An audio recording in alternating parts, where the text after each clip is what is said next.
Bismillahirrahmanirrahim. Oke, baiklah. Selamat pagi. Assalamualaikum warahmatullahi wabarakatuh. Di sini saya akan membahas topik mengenai abortus. Abortus ini dibagi menjadi beberapa, yaitu yang melalui pengertian, klasifikasi, etiologi, faktor penyebab, pencegahan, hingga asuhan pasca keguguran. Kita mulai dari pengertian. Sebelum itu, perkenalkan, nama saya Asriat Septiananda Koara, kelas B semester 1 Ilmu Kebidanan. Itu saya akan membahas pertama menurut WHO atau World Health Organization. Menurut WHO, abortus adalah keluarnya hasil konsepsi sebelum janin berusia 20 hingga 22 minggu dan beratnya belum sampai 500 gram. Menurut kedokteran, dia sama dengan WHO, yaitu keluarnya hasil konsepsi sebelum usia kandungan 20 hingga 22 minggu dan berat 500 gram, namun belum dapat hidup di luar kandungan. Menurut pandangan Islam sendiri, abortus mempunyai makna Sanskerta, yaitu jatuh, melemparkan, dibuang, atau dilahirkan dalam keadaan mati. Yang keempat yaitu menurut Kamus Besar Bahasa Indonesia, pengertian lainnya dapat kita ketahui bahwa aborsi adalah terpencarnya embrio yang tidak mungkin lagi hidup sebelum habis bulan keempat atau kehamilan, atau aborsi bisa didefinisikan sebagai penguburan janin dan embrio setelah melebihi masa 2 bulan kehamilan. Saya lanjut pada klasifikasi, itu saya bagi menjadi 6. Yang pertama, abortus imminens, abortus incipiens, abortus complete, abortus incomplete, abortus habitualis, dan abortus provocatus. Di sini, abortus imminens adalah ancaman. Dia baru semacam ancaman pada keberlangsungan kehamilan. Dan ini masih bisa ditolong atau dicegah dengan cara melakukan tirabaring. Yang kedua yaitu abortus incipiens sendiri adalah abortus yang sudah tidak bisa dipertahankan tapi tanpa adanya pengeluaran atau perdarahan bercak. Yang ketiga adalah abortus komplit. Abortus komplit sendiri adalah keluarnya seluruh hasil konsepsi di luar kandungan. Yang keempat yaitu abortus incomplete. Abortus incomplete itu keluarnya sebagian hasil konsepsi dan sebagian lagi masih di dalam. Ini adalah merupakan ancaman dari perdarahan. Abortus habitualis atau berulang. Abortus ini terjadi berulang kali semenjak dari kehamilan pertama, kedua, hingga selanjutnya. Dan ini bisa diobati dengan cara konsultasi kepada dokter.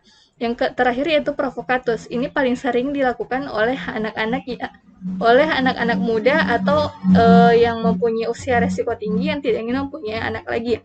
Abortus provokatus sendiri dapat kita lihat dari bahasa provokatus atau provokator, yaitu tanpa adanya tanda-tanda akan ini adalah salah satu jenis abortus yang disengaja atau memang sengaja dilakukan oleh orang-orang yang tidak bertanggung jawab, atau bisa kita sebut dengan abortus provocatus criminalis. Kemudian melalui etiologi itu ada beberapa. Yang pertama yang kita lihat itu seperti infeksi virus. Di sini infeksi virus sangat berpengaruh pada kelangsungan kehamilan. Itu bisa disebabkan karena rubella, malaria, cacar, hepatitis, streptococcus atau bakterinya. Infeksi kronis yang dapat dialami oleh ibu ataupun ayah itu pneumonia, TB paru, dan sifilis atau raja singa. Yang ketiga yaitu karena penyakit kronis. Misalnya hipertensi. Hipertensi atau tekanan darah tinggi dapat berpengaruh pada keberlangsungan. Hipertensi sendiri adalah kenaikan sistolik dan diastolik dari tekanan darah. Biasanya ibu dengan penyakit hipertensi dapat menyebabkan keguguran yang secara spontan. Ini dapat terjadi karena janin bertumbuh kurang wajar, lahir prematur, ataupun bisa mati dalam kandungan. Selanjutnya adalah DM atau biasa kita singkat dengan diabetes atau kepanjangannya adalah diabetes mellitus. Itu adalah gangguan kesehatan yang berupa kumpulan gejala yang disebabkan oleh penaikan kadar gula atau glukosa darah akibat kekurangan atau resistensi insulin. Yang ketiga yaitu anemia berat. Ini dapat menyebabkan keguguran atau abortus karena orang yang dengan anemia berat akan mengalami kekurangan Hb atau hemoglobin. Ini dapat menyebabkan suplai oksigen ke dalam darah akan berkurang, sehingga apabila ibu kekurangan oksigen, jelas saja bayinya juga akan mengalami kekurangan oksigen. Begitu pula dengan zat besi yang akan diterima oleh bayi. Anemia berat menjadi salah satu penyebab terbesar terjadinya abortus spontan. Adapun dari penyakit jantung itu bisa disebabkan jadi beban tersendiri bagi penyakit jantung atau ibu dengan penyakit jantung karena menjadi beban hemodinamik yang akan memperburuk gejala, baik itu penyakit jantung biasa maupun penyakit jantung koroner. Selanjutnya adalah trauma. Trauma ini dibagi menjadi dua, yaitu mayor dan minor. Selain itu juga ada trauma fisik dan trauma psikis. Trauma fisik selanjutnya itu faktor penyebab. Faktor penyebab di sini dibagi menjadi dua, yaitu maternal dan fetus. Kita mulai dari penyebab dari ibu itu kelainan genital pada ibu. Kelainan genital ibu misalnya dia mengalami anomali genitalia atau hiploplasia uteri, uterus bicornis, dan lain-lain. Sedangkan untuk penyakit ibu dia bisa karena penyakit seperti yang kita jelaskan tadi, adapun hipertensi, diabetes mellitus, anemia berat, penyakit jantung, dan trauma. Selanjutnya itu antagonis resus. Ternyata, antagonis resus dapat mempengaruhi kondisi kehamilan dan bahkan kesehatan janin, apalagi jika pasangan dan ibu memiliki pasangan dengan jenis resus yang berbeda. Hal ini perlu diwaspadai karena dapat membahayakan janin, kesehatan atau tubuh Anda. Selanjutnya yaitu gangguan sirkulasi pada plasenta. Ini disebabkan karena adanya gangguan pada hormon HCG atau Human Gonadotropin Chorionic Gonadotropin. Ini dapat menyebabkan gangguan pada sirkulasi plasenta sehingga apa yang harusnya diterima oleh janin tidak terterima dengan baik karena adanya gangguan tersebut. Yang selanjutnya usia ibu. Usia ibu di sini dibagi menjadi terlalu muda dan terlalu tua. Terlalu muda dijelaskan itu di bawah usia 20 tahun dan terlalu tua adalah usia di atas 35 tahun. Ini sangat beresiko karena usia ibu menentukan kualitas dari selanjutnya itu paritas atau jumlah anak. Jumlah anak juga berpengaruh pada kejadian abortus. Paritas adalah jumlah anak yang dilahirkan oleh seorang ibu, baik lahir hidup maupun mati. Pekerjaan harus dilakukan terutama untuk menunjang kehidupan keluarga. Pekerjaan bukanlah sumber kesenangan, tetapi lebih banyak merupakan mencari nafkah yang membosankan, berulang, dan banyak tantangan. Sedangkan bekerja umumnya merupakan kegiatan yang dilakukan dan itu menyita waktu. Bekerja bagi ibu akan mempunyai pengaruh terhadap kehidupan bangsa. Menurut salah satu peneliti itu mempengaruhi latar belakang oleh kebutuhan individu yang bersangkutan. Ibu yang memiliki aktivitas lebih banyak dalam artian bekerja dapat memiliki risiko yang lebih tinggi akan terjadinya keguguran atau dalam istilah kesehatan adalah abortus. Selanjutnya setelah membahas maternal, sekarang kita akan membahas mengenai fetus. Fetus ataupun janin di sini mempunyai 4 jenis faktor penyebabnya dimulai dari ovum. Menurut Hertik DKK atau salah satu peneliti yang meneliti mengenai abortus, itu pertumbuhan abnormal dari fetus sering menyebabkan abortus spontan.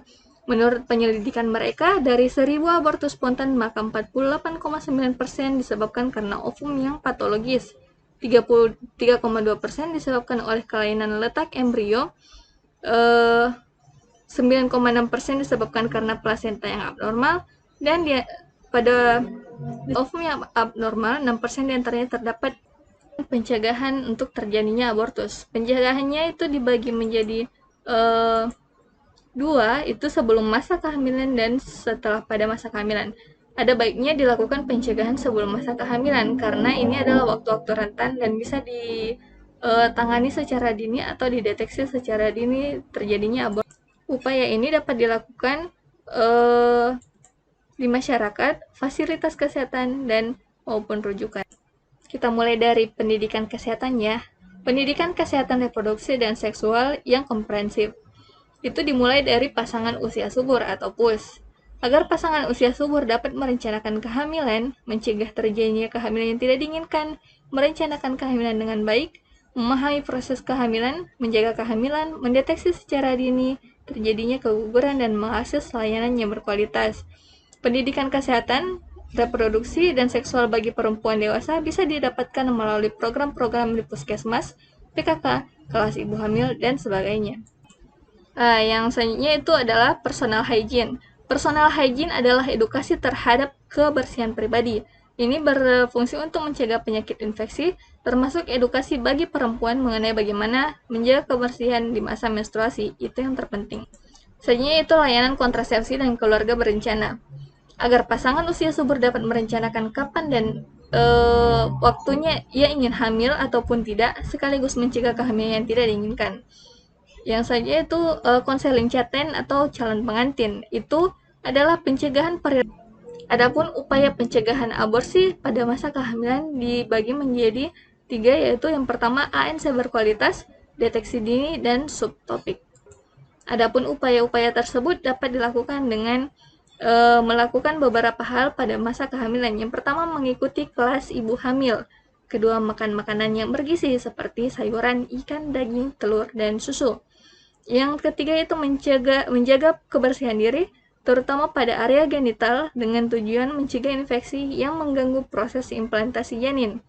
Yang keempat yaitu hindari rokok, karena nikotin mempunyai efek vasoaktif sehingga menghambat sirkulasi uteroplasenta. Yang terakhir yaitu mengkonsumsi tablet tambah darah.